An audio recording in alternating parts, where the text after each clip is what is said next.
I now introduce to you the ladies of Herview. Adrian, the mental health counselor, Shantae, the relationship expert, and Ernie, the military wife coach. Warning, the topics discussed in today's events are the perspectives and opinions of the ladies of Herview. Viewer discretion is advised. Yay! What's up, everybody? Happy Sunday. Welcome to season 2 of Herview podcast, What Women Really Think. I am Shawnee, your dating coach and self-love enthusiast. I am Ernie, your military wife coach. And I'm Adrian, your favorite mental health counselor.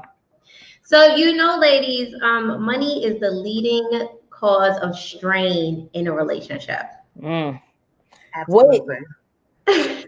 Which is perfect because today we're talking about finances, and you guys know it's no romance without finance. I know that's right. I wish I had the music. I would do that song. Are we deep about to do it? 1, 2, 1, 2. Come on, Bible. Today we have 2 financial gurus, and that is the bougie budgeter, Michael, and we also have Cliff. And they are going to talk to us about everything finances, some things relationships, should do, what you might want to do, all of it. Y'all ready? Everything. Right. Oh, man. I love it. Let's get them in here. Welcome. Hello. Hello, everyone. Hello. Thank you so much for being here. So let everybody know your name, where you're from, and a little bit about what you do. Michael, we'll start with you. All right. So hello everyone. My name is Michael, aka the Bougie Budgeter, and I teach young professionals how to finance their best life using simple money tips, money skills, and budgeting. I make it sexy. I make it fun. I like that. Awesome. Hey, my name's Cliff, aka Sean John 268 on Instagram. I'm currently a municipal advisor for a small firm. I guess my background's always been in finance. I have an economics degree from NYU. That's it. Well, I think with those introductions, you have definitely proven that you both are financial gurus. So I'm here for the lesson. Well, guys, to kind of jump right into it, the first question up is, how soon in a relationship should finances be discussed? Ladies first. Always. For me, I think honestly, I don't think that there should be a specific time limit on it.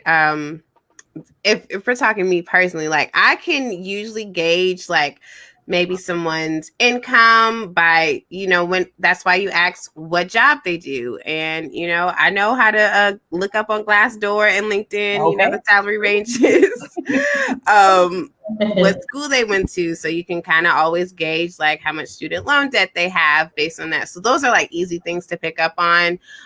You can also tell like what type of spender they are. Like these are like cues that you can get without knowing how much money they actually have.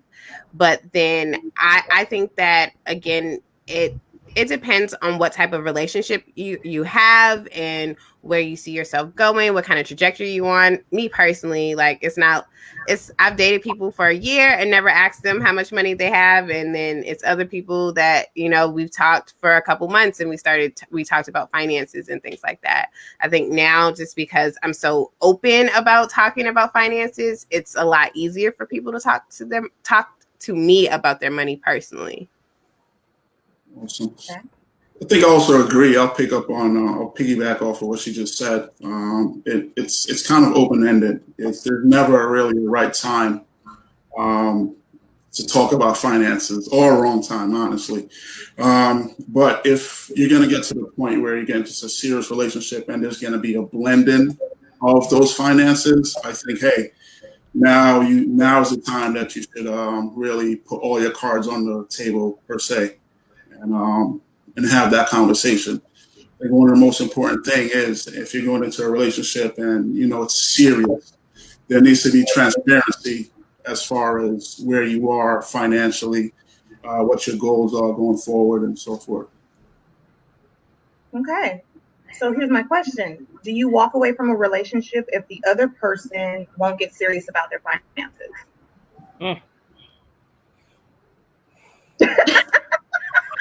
Not all at once, y'all. I'm gonna say on my personal thing, yes, because to me that there's a lot to be said about a person, not just how they feel about themselves, but what they value and their goals in life, what that looks like, how they handle money.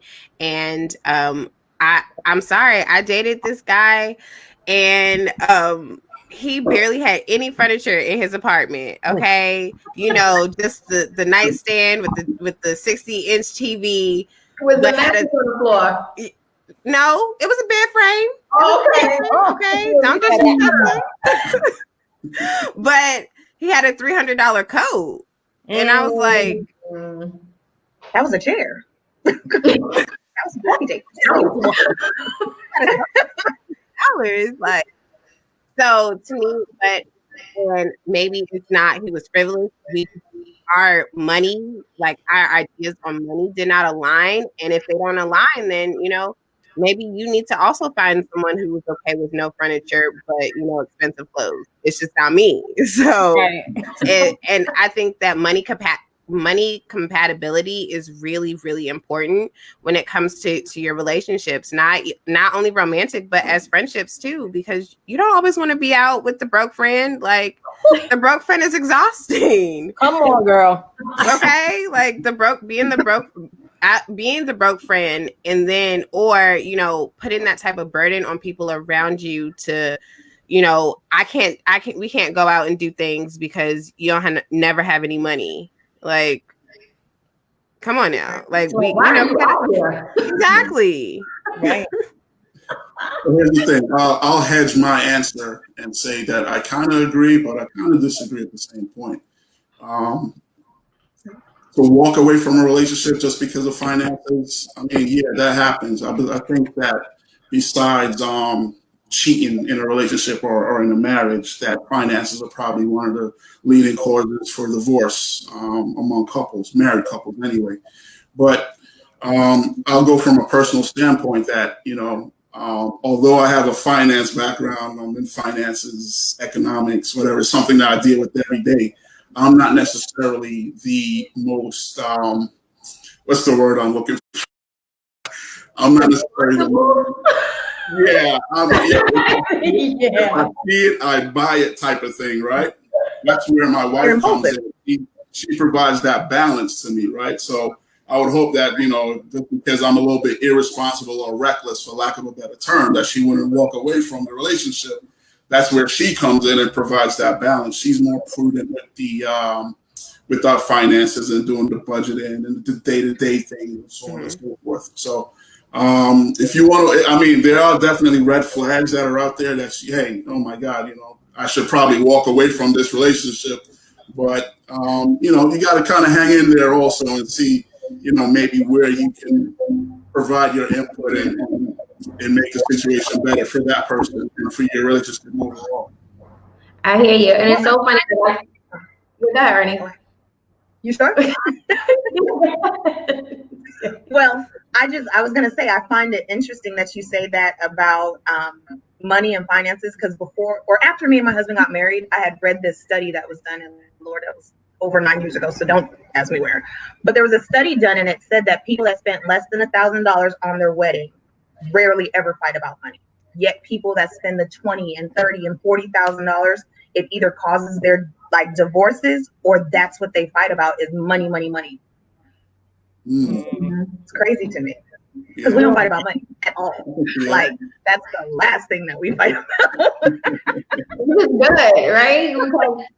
So it's funny you mentioned an article, because I was reading in Forbes, and they said that it's very important to have financial compatibility with your partner. And when we talk about financial compatibility, it's not about how much money your partner makes or how much debt they're in, but more so how they choose to spend their money and how they approach, savings and stuff like that. So I know that, Michael, you just came off of a summit, Rich Responsible, right? So, Yes, ma'am.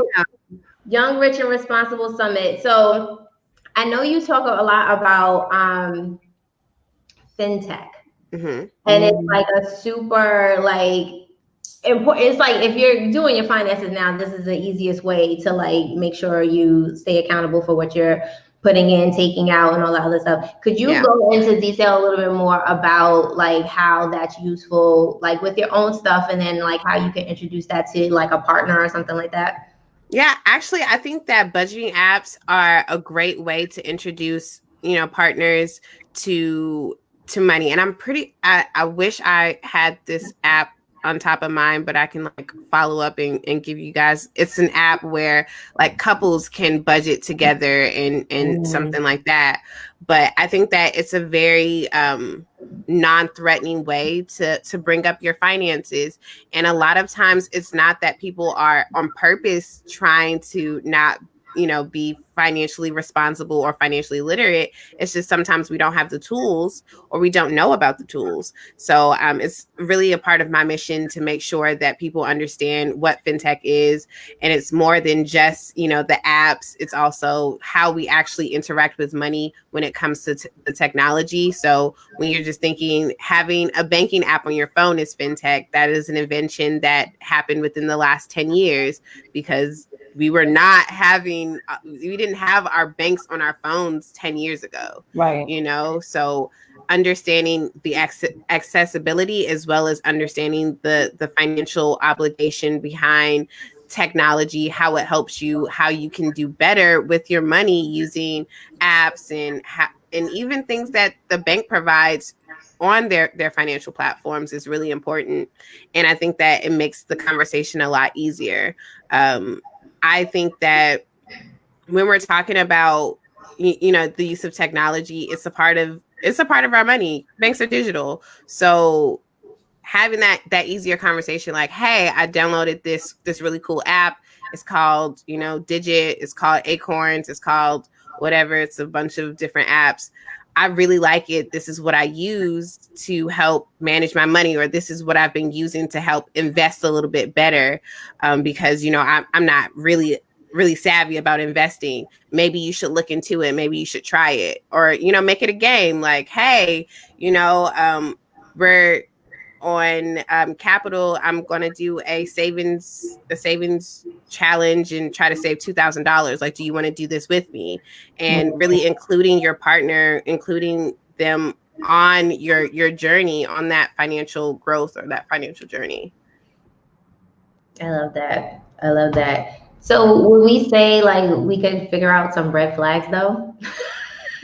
I mean, y'all brought it up. So what would be a red flag? And you're just you know what? This person, yeah, I don't know if even if I wanted to teach them, they would be willing to learn. I don't know. Yes, I mean, some of the things that, from a guy's perspective, if she's more concerned with purchasing the new Birkin bag that's coming out for after Fashion Week or whatever, right? As opposed to putting food in the fridge or, paying the rent that month. That's a huge red flag, From a lady's perspective, if he's more concerned with getting a new PS5 or a new Xbox, as opposed to you got to pay your car note 3 months behind type of thing, they're going to tow your shit. I'm sorry, excuse me. Those type of things, those are kind of indicators that, hey, this is where that person's how that person's mindset is. So you need to kind of track that and say, hey, if this is a continuous thing, then hey, that's a huge red flag. I may have to take a step back out of this relationship. Mm-hmm. I like that. Michaela, is there any red flags you notice on a date? If the guy is about to pay, do you pay attention to how he's gonna pay? I mean, it's not like I'm looking over at the card or anything. I do pay attention. I pay attention to, like I said, even before I pay attention to where they work and stuff like that. That gives me an indication of like their salary cap, I can pretty much gauge it, especially if you tell me like, oh, I'm a director or something, like, okay, I'm going to look up your salary, whatever. And I'm completely open with that because I mean, I'm doing research. Right. Everyone does research. I think that some other things that I can, if the bill comes, I'm not going to be like, oh, like, did you pay with the MasterCard or did you pay with with the Amex? Like, which one did you pull out? You only use cash. No, but what if we pull out the green dot? He's like, no, I pay with my green dot card. Like I said, first of all, the bill doesn't come to me, so I don't even look at what car he puts in there. Okay, just as long as it was paid. Now, if they come back and say, "Excuse me, sir, the car was declined," now I have a problem. Now it's like, red flag went up. Yeah. Now I'm gonna have to come out my purse. Sometimes you gotta wipe the card off. It don't work properly. Oh, okay. Sometimes they did it wrong, or maybe. A maxed out card, number one, is a very telltale, like, to me, is like, why maxed out? Like, why insufficient funds? That doesn't make sense. But also just on my money compatibility, not saying that, someone has to be just like me, where I'm not a big clothes shopper. Like, I don't really care for clothes. So that's why the guy who's spending $300 on a jacket, I'm like, what the hell? Like, right. you're not even fly. Like, I'm just confused. But okay, go off, pink jacket. For me as this person, I'm like, okay, I don't get it, because that's just not what I like to spend money on. Mm-hmm. But I also think that you can tell people who mismanage money if you're always like if we go on trips and you're always missing like the deadlines for deposits and stuff, like, that's weird to me. Why? Like, you don't have your money in order? Like, we knew about this. Mm-hmm. So I think that people who miss, but I'm also about that with my time too. So if you're missing deadlines when it comes to like paying something off or something like that, that's just it's a little sketchy. It's a little sketchy. But you said something that was like, it's a conversation my husband and I always have, because we look at some of our friends, and of course I'm not going to name names, but we look at some of them and we be like, you're the brokest people we know, but you're everywhere. Like, you're always on a trip. You're always, how, Sway? Like, are bills not real? Like, what am I doing wrong? Because exactly. we make good money. So how are you always on a trip? Yeah. Listen, I don't ask any questions. I just peep game and I move accordingly. Okay.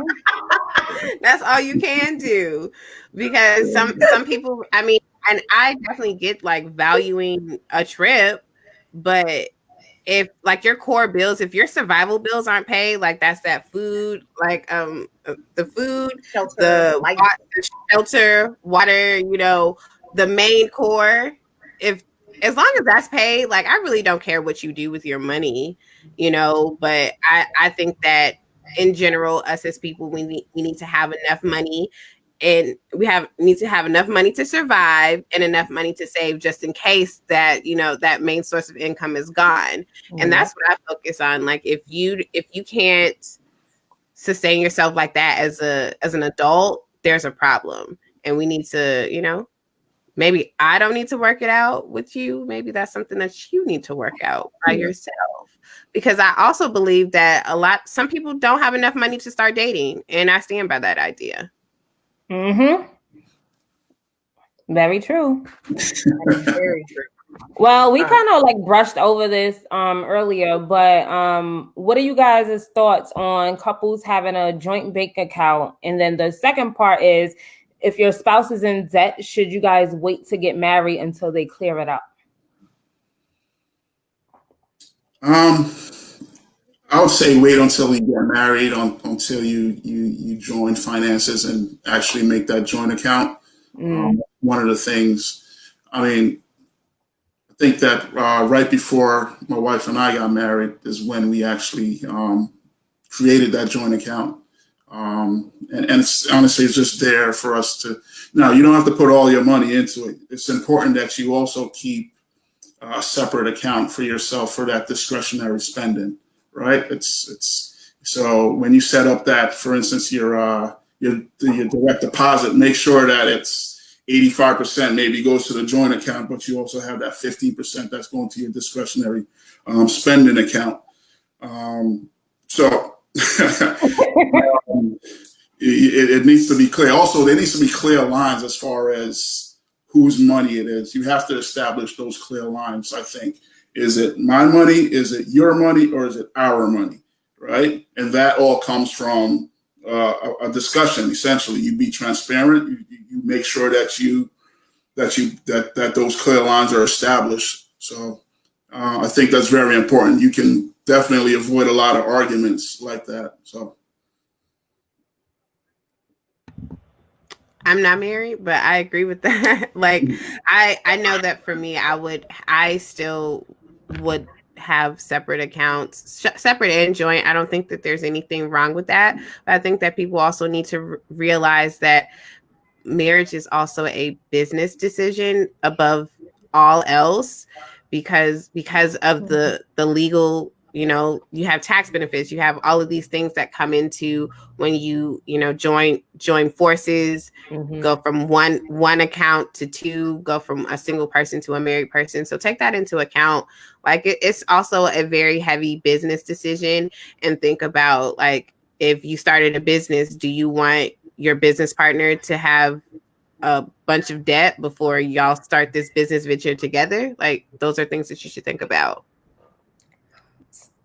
So, like, Cliff, you're married. So if you guys have a joint bank account, I know you said you need to talk about it. Like, whose money is it in the joint bank account? Is it like a rule where, like, we have to say before we could dip into this, we have to talk to each other? Or is it like she could pull from it, I could pull from it, we don't have to discuss, we just trust that it's not being spent on foolishness?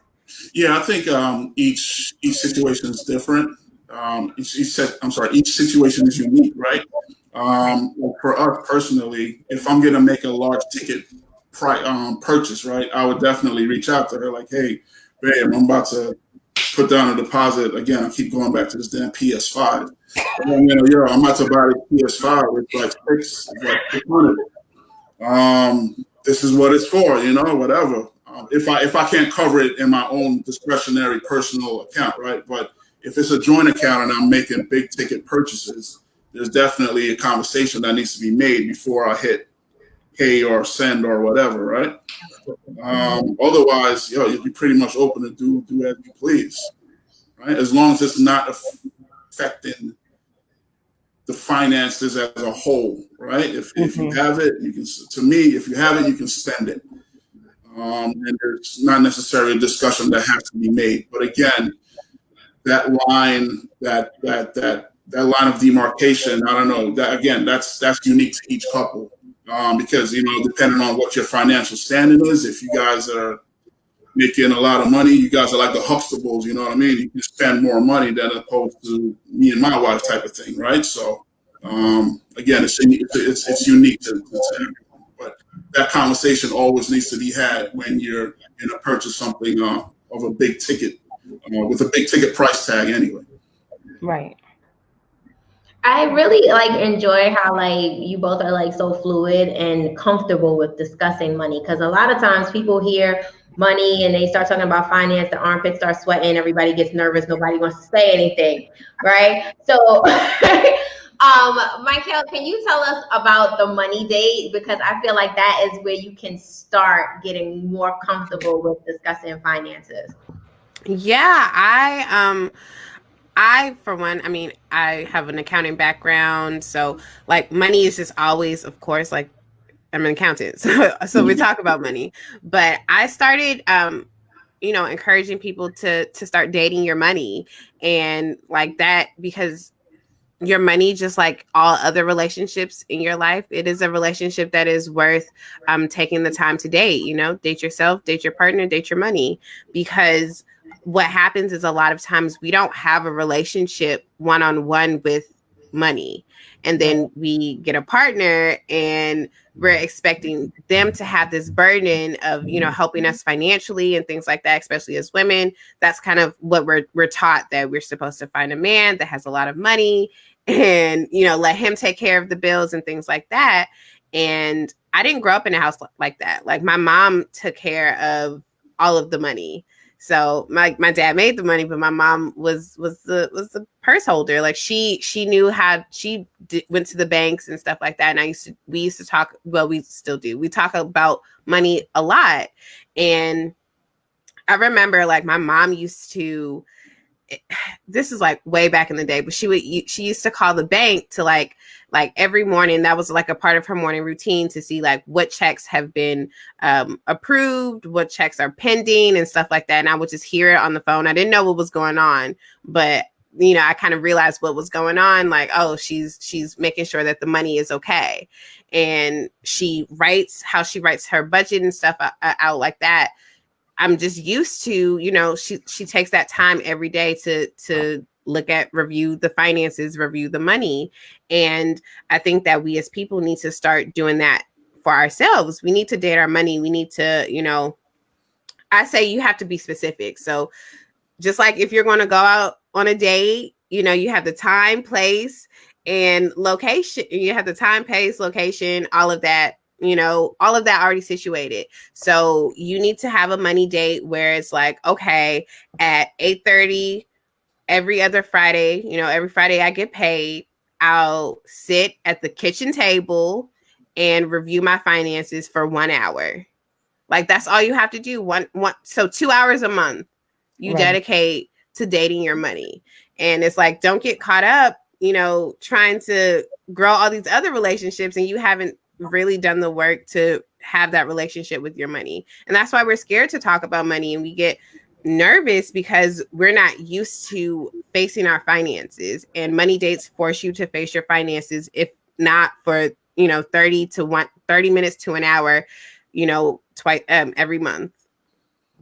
I love that. I face mine with tequila. Listen, grab a mimosa, grab some wine, whatever, you know. Okay. I don't know if your money dates are as early as mine. You touched on you might carry too many ones, not too much. Hey, Mikkel, you touched on a great point there about your family and dating, and dating your money, right? I think just to circle back, another red flag I think is something, or at least something that you need to pay attention to, is how does that person that you're dating and their family, their viewpoint on how they deal with money, because it trickles down through the generations. Like, hey, if dad think he's a baller and they just spend and they're always struggling, you can assume that, hey, the kid is going to have that same view on money. So look at the family and see what their feelings are and or how their viewpoint of money and dealing with money is, and you'll get a good idea if you should take a step out of this relationship or not. Right. One thing I did want to touch on is that don't throw away anything. No flipping tables. One thing I did want to touch on that you talked about, since I am a mother, right? And you were talking about how you watched your mom do these things. So they kind of became innate in you, like that was normal behavior, but that's not normal behavior for a lot of us, especially culturally. Like most of our parents, when they got it, they spent it. So what is your advice, or how soon do you believe, both of you, that you should introduce your children to finances and good spending habits and good just money dating? But like that's probably the first date they will ever go on. Will probably be dating their allowance or whatever. Like, what's your opinion on that?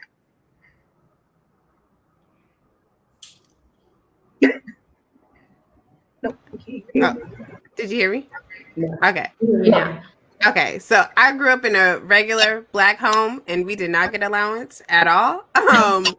But we always talked about money. Like I like to say that I'm the product of what happens when you introduce money to your children. When you talk to your children about money, I even, like when I went into college, I was handling my financial aid by myself. My parents weren't involved. I did all of that because my mom set it up for me to learn how to do that. I had a 750 credit score going into college. Messed it up a little bit, but because what else does a 19-year-old do? But she set it up for me to ask these questions. We talk about debt payment. We talk about student loans. We talk about savings and stuff like that. And we've been doing it, for as long as I can remember. I've always had a savings account. We, one of my favorite stories about my mom and what really speaks to like how not only how she talked to us about money, but how we learned about our relationship and what money brings is my mom is a huge Christmas person. Like the girl loves Christmas. Okay. Like she starts buying Christmas gifts in October. So this is like right up her alley. And we don't have a Christmas tree or anything, but we have gifts everywhere, and she buys gifts for almost everybody. And so I'm really much a gifter now too, because I'm just so used to like that's how you show your love. And what happened, so we used to have like Christmas club accounts. That was something that she liked to do just so we would have money for Christmas. And it was like $700. And when I was 13, she gave me $700. And she said, you can get gifts. You can do whatever you want with this money. But all your siblings, and I have 6 siblings, all your siblings, your grandmother, your father, mother, and me, and a gift for you, all need to be wrapped and ready for Christmas on Christmas Day. I don't care what else you do, but make sure that those obligations are met. And before she would even give us money, she would buy a gift for like my sibling, and I would wrap it up and give it to them and things like that to show us giving. And people ask me like, what's the greatest lesson she ever taught? And I always say is the power of autonomy. Like, how many people would give a 13-year-old $700 and say like, okay, go buy some Christmas gifts? But she gave that, she gave that autonomy to me and my sister, because that's how you learn. You learn by doing, you learn by actually having. And I mean, we also played a lot of Monopoly, but that's different. But and then also, so some lessons that came out of that is number one, responsibility, the autonomy, and then the joy of giving. And I think a lot of people skip that, or, most of the time when we give, of course, like we gave in church, that's the only time that you think about giving, when you're tithing. But there's so many other ways to give. And that was one of the ways that she showed us how to give to others.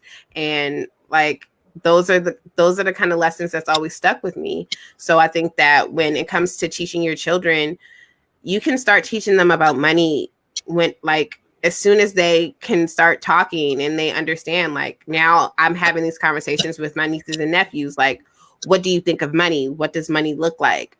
What does a person with a lot of money, how much money would you say they have a person with if they have a lot of money, and having those conversations and just getting to understand what they think of it really starts the conversation too. I agree with you. A lot of it's important that we break cycles as a people, right? I don't want to just say it's just a Black people thing, but it's important that we break cycles and have conversations with our kids early about money. Unfortunately, I think a lot of us, the earliest conversations that we've had about money is when, hey, I need your Social Security so I can put this cable bill in your damn name, or some crazy nonsense like that, right? But it's important to have the conversation as early as possible. Like I have a 5 or 6-year-old now, and like, hey, with technology, they're more tech savvy nowadays than we were when we were growing up. So they use something like that as a tool to teach them. Like, hey, you're playing Fortnite, you have all this credit that you think that you want to spend this spend freely, right? But think about it. Maybe you want to save that for later on down the line. You can get something better, right? Or actually thinking about maybe opening up a bank account for him instead of, moving away from his traditional piggy bank that he has, that he, when he gets money from grandparents or whoever, he's just stuffing money in there. Okay. So now we're going to change that up a bit, maybe get him an account, get him to kind of, take a look like, hey, you can open this app, come Christmas time, you can give more. And I totally agree with you. We need to actually get people or our kids to get in more of a given mindset as opposed to this just buy thing. And I think that was something that's a lesson that will stick with them through the years. Okay. Instead of buying everything you see, you can save more robustly, and then you can get something better down the line.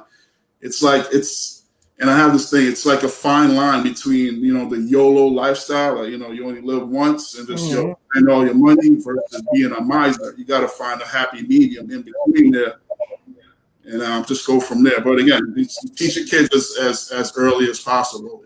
It can only be a positive. Can't be any negative that comes from it. Absolutely. And I wanted to quickly shout out Tanya Vancourt. She has an app. It's called Goal Setter. So like goal, GOAL, setter, SETTER.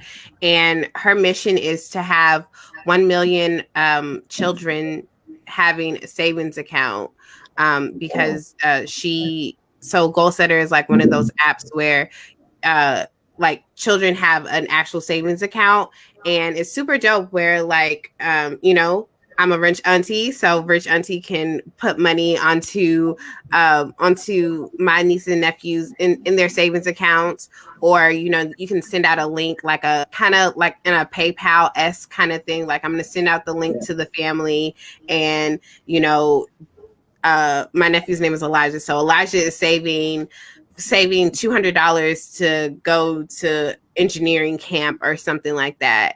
And so your friends and family can see that goal, and you can contribute money to that. And then she just opened a preteen like credit card, debit card. So then you also have to like answer financial literacy questions to be able to use the card and stuff like that. So she's doing some really dope work. And I just wanted to show her out as a way of, when we're talking about teaching children about money, a lot of times, I think one of the statistics she told me was children who have savings accounts before the age of like 5 or 6 or something, when they have savings accounts as children, they're more likely to start investing earlier. They're more likely to earn more. And I just think that's something that we need to think about when it comes to educating our children. Like I said, I had a savings account from the day I was born, and that really helped me on my trajectory. Maybe, it could have also accredited to my love for money now. Yeah. Right. That's super dope. That Goal Setter app is a great idea. I think I actually have thought about using it in the past and telling family members, in lieu of buying all these toys and gifts and everything for Christmas, why don't there's this account that's set up for Jackson to go to Ohio State University or something like it. 18 years down the line, because that's what he said he wanted to do, right? So again, it's all about changing mindsets, and again, it's a work in progress, but we'll see how it goes.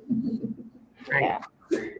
Well, that was super dope. I really like the idea of that app. I'm gonna check it out. But so while we're talking about like children and families and looking at all of this stuff, I don't know if you guys recently heard, but it's been going around on the internet that Chadwick Boseman didn't have a will. So now his wife is kind of like battling for estate and stuff like that. I'm not sure if you guys really can, but if you can you touch on what the importance of having a will is, especially when it comes to your finances and like who you leave things to and stuff like that? I'm not necessarily the best person to opine on estate planning, but I can say that it's important. It's important, and traditionally, and I hate to be like this, as Black folk, we don't estate plan, to tell you the truth. Historically, anyway, it's just been a kind of, I want to say a handshake agreement, but it's just like known. Hey, when Pop dies, this is mine type of thing. Right. It doesn't necessarily work like that in the real world anymore. Just because if you want to avoid conflict, the best thing to do is to have that estate planning have things set up in a structured basis, like, hey, this goes to this person, that goes to that person. It saves your family a lot of headache in the long run. So yeah, I would say it's very important, especially in these uncertain times. Even if you don't have much, it doesn't hurt to sit down and talk to an estate planner or a financial advisor, as far as, or lawyer, whoever, as far as what you have, your assets, and where they need to go. Something as simple as a checking account. Personally, when my mom died, years ago, suddenly, she suddenly died, and then she just had like maybe a few dollars in her checking account, and even getting that was an issue. We had to get power of attorney and all that stuff. So again, it's a simple conversation. I know we don't like speaking about death. Right. It goes along the line of us getting health insurance. Look at me, I'm talking. I should set up my health insurance. I'm sorry, not health insurance, my life insurance. But it's an important conversation to have. And although it's uncomfortable, like we talked about, having conversations with money is uncomfortable in general, but it's a necessary evil. Got to do it. Yeah, I totally agree. So we briefly mentioned Young, Rich, Responsible. We actually did a full-length hour and 30-minute workshop all about estate planning, because I find that is the topic that people want to run from. So I'm going to throw out a couple apps that we can use. So Trust and Will is one where you can go and also look through to understand, like, what's the difference between a trust, what's the difference between a will, and what are those things. Also thinking about setting up your beneficiaries, because kind of like you said, for all of your bank accounts, you can set up a beneficiary, and so then your family won't have to go through the state to get a hold of your accounts. If I've already had you, listed as my beneficiary, it goes automatically to the beneficiaries on the accounts. So another person is the Ivy Investor. So that's actually who taught the estate planning workshop, and it was amazing. So she really got into, like, what's the difference between a trust? What's the difference between a trust and a will? What does it look like? Why do I need it?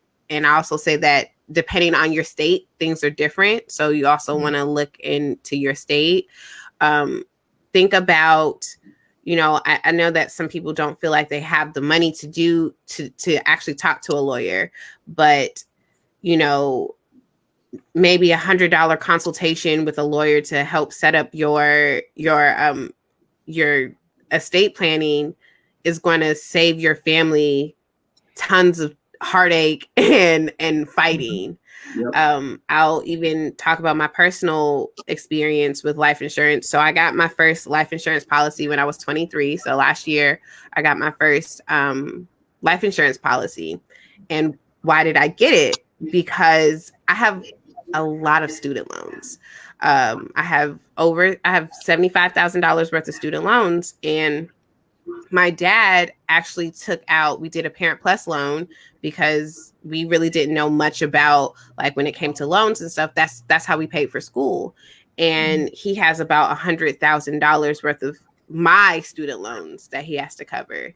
And I was talking to someone who did life insurance, and I was just asking, like, if I die, what happens to my student loans? And she's like, those basically, they kind of like go away, whatever way it does. But then I was like, okay, well, what about my dad? If I have a Parent Plus? And she said those would still be his loans. And I was like, wow, how effed up is that my dad would still have to be paying student loans for his dead daughter? And some people don't think about that. And after that conversation is when I went and took out a $200,000 life insurance policy and made my dad the main beneficiary, because I would never, ever in a million years want my dad to simultaneously be mourning my death while having to make another student loan payment in my name.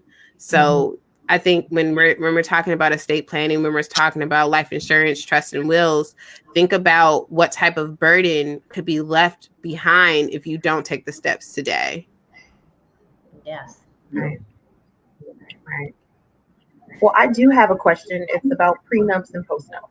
So, is it okay to ask for a prenuptial agreement as a clear way to separate financial obligations, even if you may not be financially rich? Or if you find out about your spouse's debt after you tied the knot, should you get a postnuptial agreement? Does that work that way, or are we confused about what those are?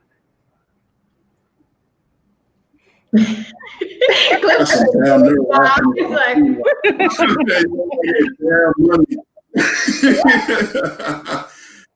Oh, hell yeah. You can ask for whatever the hell you want to ask for. That's what's up. Yeah, why not? I mean, if that's one of the ways that you want to go about it and have that conversation about, I talked about establishing those clear lines, what's mine, what's yours, what's ours. Right. If that's one of the ways you want to go, the Right. prenup route, that's fine. I wouldn't say it's exclusively just for people who are wealthy, but my broke ass, I could have probably asked for a prenup, but my wife would have probably laughed at me like, dude, come on, But again, it's another uncomfortable way to bring up something that's necessary, right? It's a necessary conversation that has to be had. Again, it's unique for a prenup. I think that's okay, but again, you just be prepared for the repercussions that come with that, with the arguments and the fights and everything like that. So, but to each its own. Yeah. So we got one comment in here. Bobby Butler says estate planning is crucial. Not having your house in order is basically giving complete strangers the power to make decisions for you. Mm-hmm. I agree. Yep. Yeah. So we don't want to do that. But no. It's that time, right? This is what Herview is built on. Scenarios. Right? So Michael and Cliff, we need y'all to answer some of these questions for the people because they want to know. So, all right. Yes. Who's going to hit us with the first question? I'll set it off. Okay. So, okay. Go. You want to go? Everybody's like scenarios. All right. So we spoke about this earlier, but it goes, I've been dating my boyfriend for 2 months. I'm wondering how soon I should tell him that I have a large student loan. In my past relationship, I waited to disclose this and he left me once he found out. I'd rather save myself the heartache. Help me. Come on, your last boyfriend left you because of your student loans? That is literally yeah. See, when I say I'm worried about like finances, I'm more worried about if you have $50,000 in credit card debt, not student loan debt. Exactly. Big difference. Student loan debt, you was trying to get your education. Damn. You put that into income. You corny, fam. Keep on. Keep it moving. So should she be upfront like right away because her last boyfriend left her, or? Girl, yeah. Go ahead. Just be like, listen, I mean, at this point, any man who dates me knows how much student loan debt I have because I say it all over the interwebs. But it's like, all right, listen, I got $75,000 worth of student loan debt. And that's it. Like, and I pay my student loans every month, except for right now because they're on freeze. So what else? Like, what else are we talking about? These tacos or not? Like, right? Like, are we going to get some crab tacos or not? Yeah, like I mean, you can automatic. You can if you had the conversation with Shorty, with the lady about what she does. If she says I'm an MBA, pre-PhD, I'm post, postmasters or whatever, I'm on pre-PhD, whatever. You have to assume that she's gonna have a lot of student debt. So I mean, for you to, come on, You corny, fam. Go ahead. Yeah. And if he leaves you, sis, then he's lame. And just go find somebody who can pay your student loans if you're gonna do that. Hold on. Wait a minute. Wait, I didn't know. You went too far. I'm joking. Not really. Okay, Shawnee, you want to go next? Okay. I mean, I can. Okay, so this person says, I've been dating this guy for 3 months. I enjoy his company, but every time he asks me out, he always asks for separate bills. I really like him, but I think if he's asking all the time, he should be paying. Should I continue dating him or pretend to leave my wallet at home and see what he does? I'm not even the financial advisor, and I'm going to chime in. He's not the one. I don't understand that. I truly don't. I'm sorry. My daddy told me that if whoever asks to go out is the person who pays, because my daddy has tricked me several times into paying for his lunch when I was like, oh, Dad, do you want to go out to lunch? And he says yes. And then when the bill comes, he hands it to me and he said, you asked me. So don't ask me to come out if you're not paying the bill. Right. I just genuinely think that, we're going back to that topic of some people financially are not ready to date. Or if you know that you can't, afford crab tacos every day of the week, maybe you need to start getting your chef on in the kitchen. Like, make it work, because I gotta eat. You gotta eat. We don't have to go to, we don't have to go to a 5-star restaurant. We don't have to eat out every time, but decisions. And I'm not splitting the bill with you. No, it's just not. I don't split the bill. Is this like a new school thing where the dudes, they ask a woman out and they don't want to pay, or they ask to split the bill? What's the term for it? Go Dutch? Who does that? Yes. I don't know. The only reason you actually split the bill is maybe for, like, I don't know, tax purposes or something. Like, you want to split the bill and you want to pay for what you're going to still pay. The company's paying for it, they go and pay for one dinner.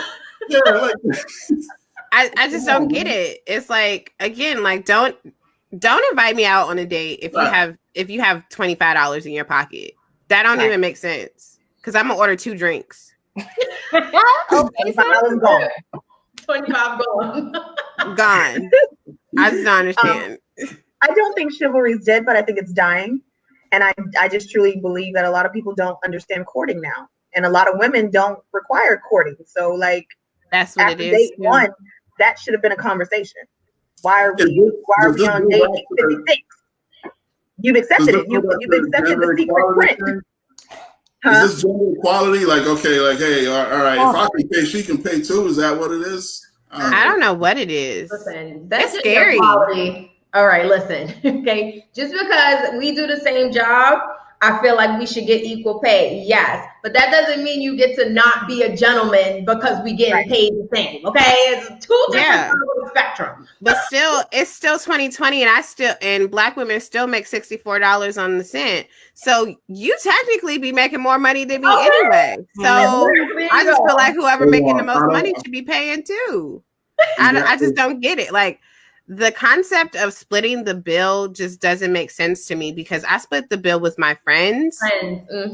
Right. So, like, you my friend. But also, I will put that caveat. It depends on, like, how long we've been dating. 3 months, you should still, like, the man should absolutely still be taking the tab. Absolutely. Why would I come out of my house to get dressed, to get pretty, to, all of this for us to be splitting the bill? At what point does it stop, though? After we hook up? You know what I mean? After we hook up, then you start paying? At all. Like, no more pays, no more dates. Together. We're officially together. And I think that kind of like what Ernie said, I think that some women are not putting that precedent on them, on like, they're not starting out with that expectation when you first start dating someone. Mhm. And I mean, I think of a lot of things as in business terms, but like, you know, when I'm networking with someone and things like that, like you're taking account into how this interaction is going, and you're going to set a precedent of who I am and how I expect to be treated. Right. So I think that we also need to start more so encouraging women to set that standard, and not like, and if a man does not want to reach that standard, go find one that will. Yeah. We got some comments in here. Princess Yaya says separate bills on a date. It's not a date, sis. It's not a date, sis. It's not. Bobby says if he's asking, he should be paying every time. Right. Can I play devil's advocate here? Because Of course. Play devil's advocate. Always. You just threw out a number there, some data that said that women only make 64, I think you said 64 cents on the dollar. Black women. Is black women. Yeah, black women specifically. I have a feeling that black men are not making that much more than black women nowadays. If you take the data for the women who are in the workplace for the last 10, 20 years, they're more educated. They're getting better paying jobs. So that gap might be not as wide as we think. So going into that, and we like to push the narrative of being strong, independent black queens and stuff like that, right? So it's like, at what point do you kind of turn that off? Is that only for the when you're dating, you turn that off and say, okay, the man should pay? Or is it like, hey, okay, I'm independent. I don't need no man for nothing. I can pay the bill myself if I wanted to, you know what I'm saying? So, I mean, at what point do we kind of turn that switch off, or does it ever go off? Right. Okay. So here's the thing. Oh, go ahead. Oh, I was just going to respond to the statistics. So the $64 on the 64 cent on the dollar is as compared to white men in the workplace. So I think black men is about 74 cent on the white man's dollar. Yeah. This is, y'all can look that up. This is not like my own statistics, but then yes, black women are the most educated because it takes us twice as long we have to get higher degrees to get some of the same paying jobs. So we have more degrees, but getting the same jobs, and then also getting paid less to do said same job. And then also another statistic is most black women, 80% of black women are the household, the head of household. So they are taking care of the bills, not only for themselves, but also for children, also for taking care of parents. So let's, put that together. So black women are in school longer. So that means, going back to that student loan, usually having more student loan debt, staying in student loan debt longer, getting lower paying jobs or making 64 cent on the dollar, but then also having to stretch our dollars across all these other people that we are the head of household with. So if we want to take it to that statistically, again, I make less than you. So you have less discretionary income I have less discretionary income. So then I'm going to bring it back. I have less discretionary income, and now you asking me to split the check? Absolutely not. I could have went out with my homegirl and had a much better time. We finna wash these dishes. So come on, girl. It's just the name of the game. I cannot take it. To answer your question, Cliff, I just feel like, yes, black women are strong and we're independent and all that good jazz, right? Mm-hmm. But you just said, you use the term queens. Well, as queens, we're looking for our king. And our king's not going to split the bill with us. He's going to become the head of household, which means we going to fall under his umbrella as long as he's leading in a kingly-like manner. So it's not crazy for me to think, okay, you can't pick up this. How you going to pay the light bill at the house? Because these kids, they need light, they need food, they need Lunchables. My kids like chips, they like cookies. What you gonna do? You want the name brand stuff, so don't even charge them. Great points, ladies. I agree. Not to beat you down or nothing. Okay, y'all ready for my scenario? Let's go. Okay. I'm a young soldier, 25, father and husband. My wife, 25, doesn't work, my choice, and that's fine. I feel like my job is completely to provide for my family. In doing so, I do the finances. Let's just say I'm not the best at it. I take care of our wants, then consider our needs the way my parents did. I just realized this backwards and I'm trying to change, but my wife is now accustomed to the way things have been going. She won't allow change. And now she thinks I'm being stingy with money and possibly cheating since I tell her we can't afford to do certain things. It's not because of cheating. It's because now I'm playing catch up on the bills. How do I correct this behavior? I've tried to show her the finances, but it only causes arguments and she says it makes her head hurt.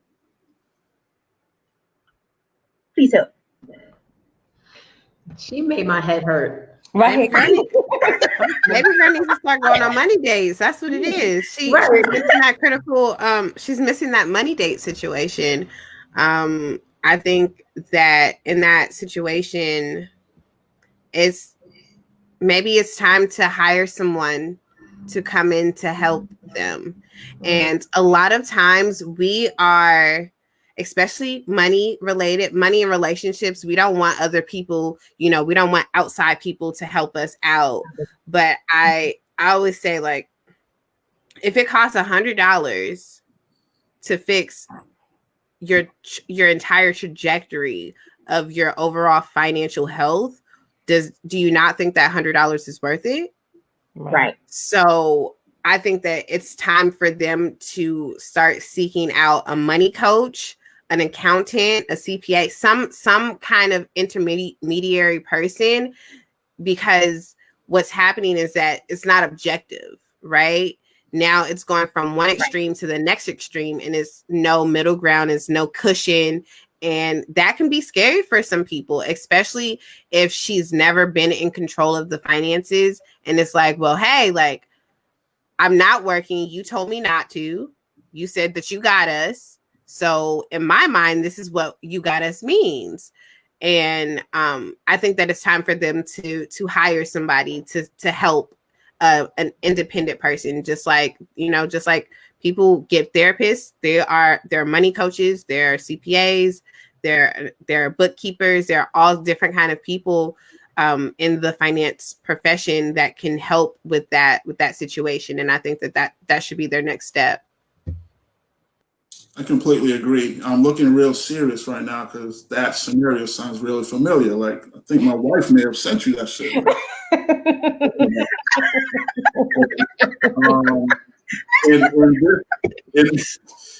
In our scenario, I think even though I've probably made more. I've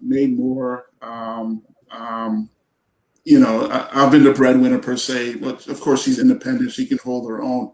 And before we came together, or as we were coming together and combining our finances,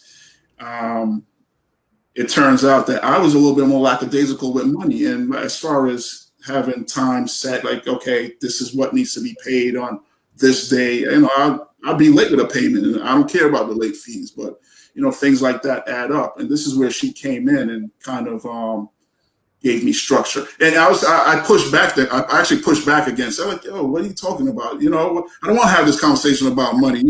Like she said, my arm started sweating. I started sweating. Like, yo, what are you talking about? I make mad money. What the hell? I'll pay my bills. It turns out maybe I wasn't being the best manager of my money. She came in and provided some sort of structure. One of the things she did with us is, hey, you should read this book. It was like the Total Money Makeover by I forgot the gentleman's name. Dave Ramsey. Yeah, Dave Ramsey. She actually followed the Dave Ramsey plan and actually paid off a ton of debt and everything like that. She did the whole debt snowball thing. Mm-hmm. Personally, I don't like to follow things to the T per se, which is probably a bad thing. I like to take information from a lot of places and then create a hybrid model of that, because I think it's what best works for me, right? And we did that, and we actually went to a credit counselor, and had like you said, bringing a third party. to kind of mediate things. And you're like, okay, now I can see. Just because, sometimes you feel as if it's coming from your spouse or your significant other, they're like, oh my God, you just saying shit so I can be upset. You want to start a fight today type of thing. But no, it's not necessarily. Yeah. So it's really important. And I think I've said this a couple of times, to have that uncomfortable conversations. Right. Even though like you said, it's going to make you sweat. It's probably going to create an argument. You probably have a fight that night or whatever. But it's actually good for the long run. Be transparent. Have the conversations. Mm-hmm. Yep.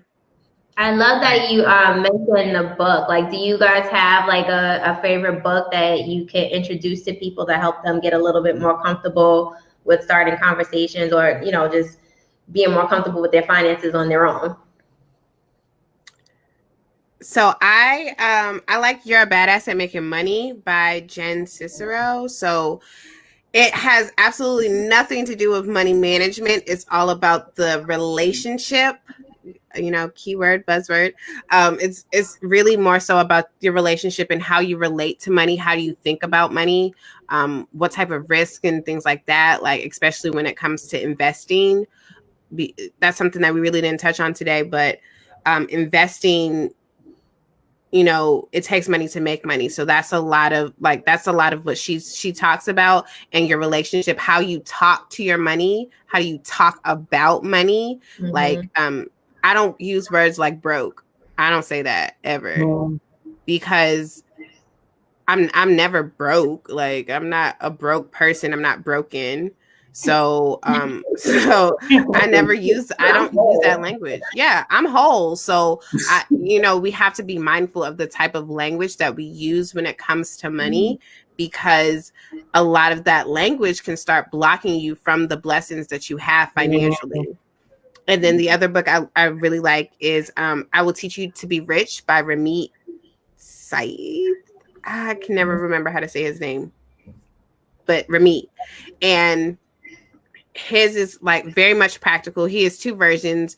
I mean, you can of course read the latest version, but those two are really great books. His is a little bit more practical, and again, Jen's is more about the mindset. So putting that mindset together with the practical really, really helps. Those are two books that I always like to recommend. I'll mention three books that are my favorite. Just mention The Total Money Makeover by Dave Ramsey. I wouldn't suggest it for everybody. I think that budgeting books are kind of like diet books. It's it depends. It's unique to your situation. I like to take bits and pieces from different outlooks and kind of put it together for my own financial plan that I think that suits me better. For me to strictly stick to what this one person is saying, it's not my thing. But Dave Ramsey's plan, I think, is good. It's an eye opener. It makes you kind of look at money a little bit differently. Like, oh my God, I can actually do this. I can tackle this debt. One of the other books is The Power of Broke. I know we mentioned that we don't want to use that word anymore, but it's the title of the book by Damon Johns. I think he's one of the founders of FUBU. Awesome book, awesome read, good read. And another one that is kind of personal for me is because I'm in this corporate world or whatever. It's Black Faces, White Places. I forgot the name of the author, so I apologize if you're listening to this podcast. Not bad.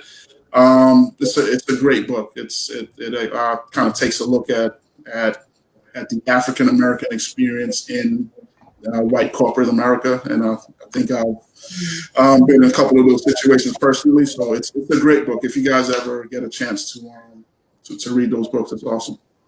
That's awesome. Bobby says Money Master the Game by Tony Robbins. That's his Yeah.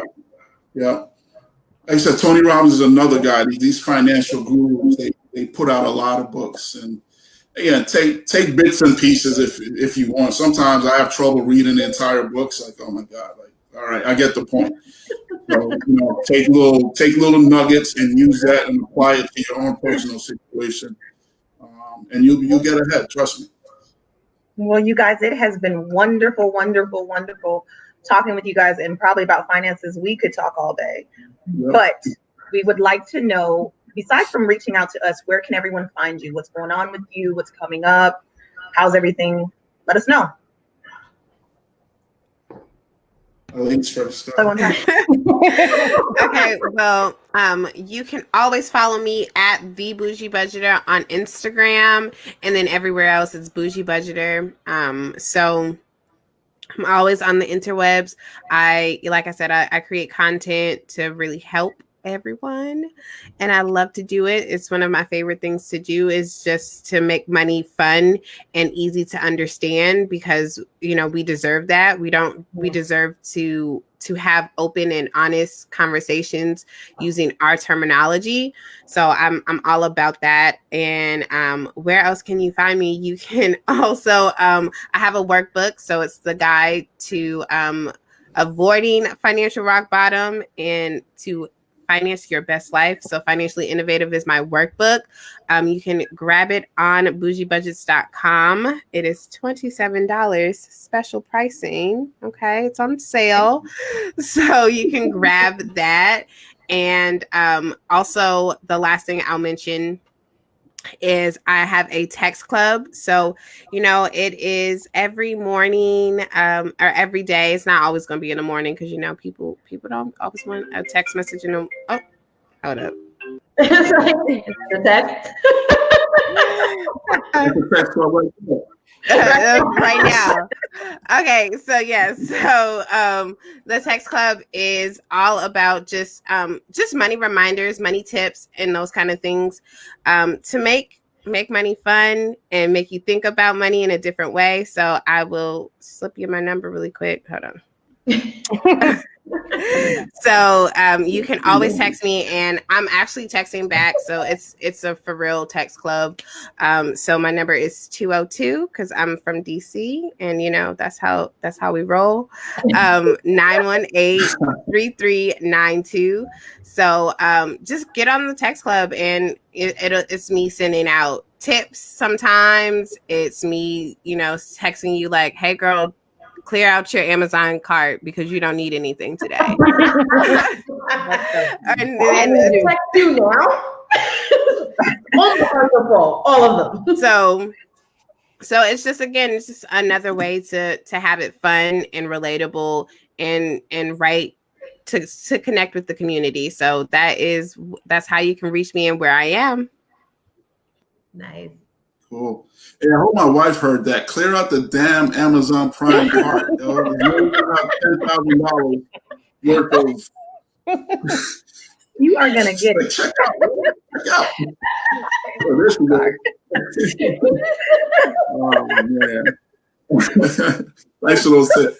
Personally, I'm just regular me, man. I'm on IG posting nonsense and ignorance 24/7. Sean John 268 on Instagram. As far as what's coming up, nothing real. Actually, a pretty big life moment tomorrow. So we'll see. I'm about to quit my. I don't know. Maybe my boss is listening. I don't want to say that. But easy. Take up a different endeavor coming up. So wish me luck with that. I'm managing people now. So you'll see me posting all kind of craziness, I guess, going forward. We'll check on you. Thank you. May I interject though, gentlemen? Please text the Bougie Budgeter about budgeting and not you. Yeah, for real. She didn't say she was a dating service. Yeah.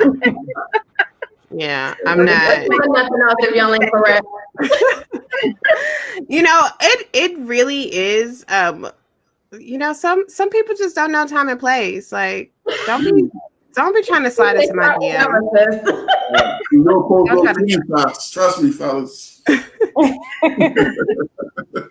Don't be trying to slide into the Bougie Budgeter DM, because if you're not talking about budgeting, I don't know. Catch me on Bumble or something like. But don't come in no $300 jacket, and it's ugly. Okay. Jacket. No, you can have a $300 jacket. I just need you to also have furniture in your house. You know? Yeah. Furniture is important. I like the space. That was my excuse. I don't like clutter. You don't like clutter, yeah. You wanted to just do a backflip in the middle of the living room. I understand. I don't pay $6,000 for this rental center TV. Jesus Christ. Anyway. Well, thank you guys for joining us. We really do appreciate you coming on and sharing all of your wisdom with us. Thank you. Thank you for having me. Thank you, guys. Thank you, ladies. Keep doing a great job. Thank you. Thank you, guys. All right. Bye, guys. Take care. Wow, that was a really good show. That was awesome. You did a great job. I'm super excited we had that. One thing I do want to say to everyone is we talked a lot about it being uncomfortable, but I think we all need to get comfortable with being uncomfortable when it comes to finances. Like, talk about it until you're comfortable with it. Yeah. It's the only way you're going to get better. Absolutely. That's what I said. I'm here for the money date with my tequila. But on to my last talking point. Okay. To our viewers. You're like, what happened? To our viewers, we noticed that you probably noticed that one of our co-hosts is missing. So we do want to let you know that Coach Tay has had other opportunities, great opportunities and endeavors, and she doesn't have enough time in her schedule. So we wish her the best. She is still a sister of ours. You probably will see her peek her head in here time and time again, but as of now, she is going off to conquer so much that she will not be a full-time slot on Herview anymore. So send her love. We love her. And we wish her all the best with all her great opportunities. Yes. Yay. Well, this was a great first show for season 2. Right. Yeah. I wish I had one of those poppy thingies, I know, right? Like, we needed something happening. But thank you, everybody, for returning. I know we've been off for a couple of weeks, but you guys are loyal. You're still here. You're still commenting. We appreciate it. And we now have a Facebook group, Herview Podcast. So if you aren't a part of that group, please search us, add us, because we are going to be doing giveaways. We're going to be doing contests, prizes, and you can only participate if you are a part of the group. Yes. And as always, you can find us on Facebook at Herview Podcast. You can find us on Instagram at _Herview. And we're streaming on all platforms under Herview Podcast, Apple, Podbean, Spotify, all of these spots. So it was so nice having you guys back, and we'll speak with you next week. Yeah, we'll see you next Sunday. Bye, everybody. Bye. Thank you for hanging with the ladies of Herview today. Herview can be found on all social media platforms.